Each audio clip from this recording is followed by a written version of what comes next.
Bus ടെർമിനലിനുള്ള സ്ഥലത്തിന്റെ രേഖാചിത്രവും പ്ലാനും തയ്യാറാക്കുന്ന ജോലി തുടങ്ങി. കണയന്നൂർ താലൂക്ക് ഓഫീസിലാണ് ഇത് സംബന്ധിച്ച പ്രവർത്തനങ്ങൾ നടക്കുന്നത്.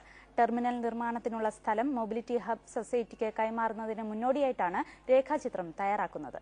ഈ മാസം അവസാനത്തോടെ ബസ് ടെർമിനലിലുള്ള സ്ഥലം ഇതിനായി രൂപീകരിച്ചിരിക്കുന്ന മൊബിലിറ്റി ഹബ് സൊസൈറ്റിക്ക് കൈമാറാനാണ് ശ്രമം നടക്കുന്നത്. ഇതിനു മുന്നോടിയായി നിർദ്ദിഷ്ട ടെർമിനലിന്റെ പ്രവേശന കവാടത്തിലേക്കുള്ള റോഡ് വീതി കൂട്ടുന്നത് സംബന്ധിച്ച് പഠിച്ച് അടിയന്തര റിപ്പോർട്ട് നൽകാൻ കിഡ്കോ അധികൃതരോട് ജില്ലാ ഭരണകൂടം നിർദ്ദേശിച്ചിരുന്നു. ഇവർ പഠനം തുടങ്ങിയിട്ടുണ്ട്. പ്രദേശത്തെ മണ്ണ് പരിശോധനയും ഗതാഗതം സംബന്ധിച്ച സർവേയും അടുത്തയാഴ്ച തുടങ്ങാനിരിക്കുകയാണ്.